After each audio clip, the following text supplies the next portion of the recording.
The Central African Republic does not have very much history since it is a very recent state in our world. The CAR started with slave traders in the 16th and 17th centuries that raided the region for their slave routes to the Mediterranean or the Americas. The European invasion of Central African territory began in the late 19th century during the scramble for Africa. Europeans, primarily the French, Germans, and Belgians, arrived in the area in 1885. France seized and colonized the land territory in 1894. In 1911, at the Treaty of Fez, France ceded a nearly 300,000 square kilometers portion of the territory to the German Empire, which ceded a smaller area but more valuable spot in present-day Chad to France. After World War I, France again annexed the territory. Modeled on King Leopold's Congo Free State, concessions were doled out to private companies that endeavored to strip the region's assets as quickly and cheaply as possible, before depositing a percentage of their profits into the French treasury. The concessionary companies forced local people to harvest rubber, coffee, and other commodities without pay and held their families hostage until they met their quotas. In 1920, French Equatorial Africa was established, which included present-day Gabon, Congo, and the CAR, with the capital being in Brazzaville. In September 1940, during the Second World War, pro-Gaullist French officers took control of the lands in the capital of the CAR, and the general established his headquarters for the Free French Forces in Bangui.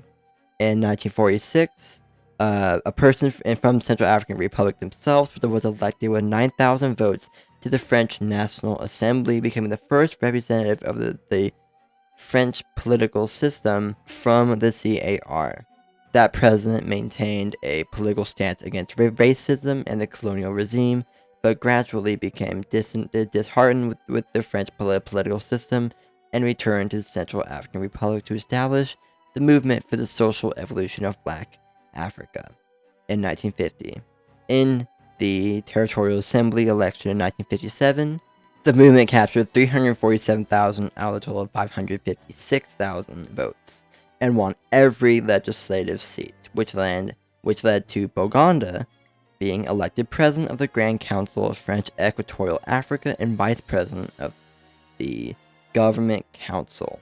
Within a year, he declared the establishment of the Central African Republic and served as the country's first prime minister. That group continued to exist, but its role was limited. The Central African Republic was granted autonomy within the French community on December 1st, 1958, a status which meant it would still count as part of the French Empire in Africa. After Boganda's death in a plane crash on March 29, 1959, his cousin, Dako, took control of the group. Dako became the country's first president when the CAR formally received independence from France at midnight on August 13, 1960, a date celebrated by the country's Independence Day holiday. Dako threw out his political rivals, including Gwamba, former prime minister and leader of the movement, whom he forced into exile in France. With all opposition parties suppressed by November 1962, Dako declared Mison, which is the group, as the official party of the state. On the brink of 1966, the president was overthrown by a coup who suspended the constitution and was declared emperor of the Central African Empire. In April 1979, young students protested against the new president's decree that all school pupils were required to buy uniforms from a company owned by one of his wives. The government violently suppressed the protest, killing 100 children and teenagers.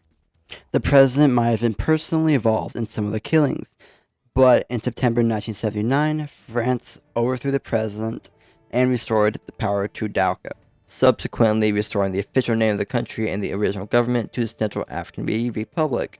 The new president, Dako, in return was again overthrown in a coup by someone named Kolingba on September 1st, 1981. Furthermore, the country was ruled then by a military junta until 1985. But by 1990, inspired by the fall of the Berlin Wall, a pro-democracy movement arose.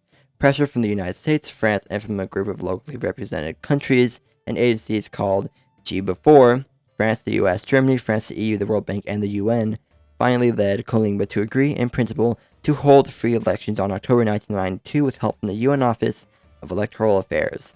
After using the excuse of alleged irregularities to suspend the results of the elections as a pretext for holding on to power, President Colingba came under intense pressure from the big group to establish a provisional national political council and to set up a mixed electoral commission which included representatives from all political parties.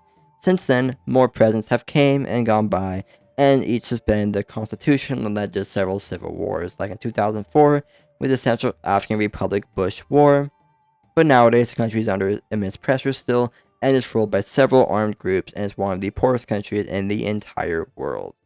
That is it for the simplified history of Central African Republic.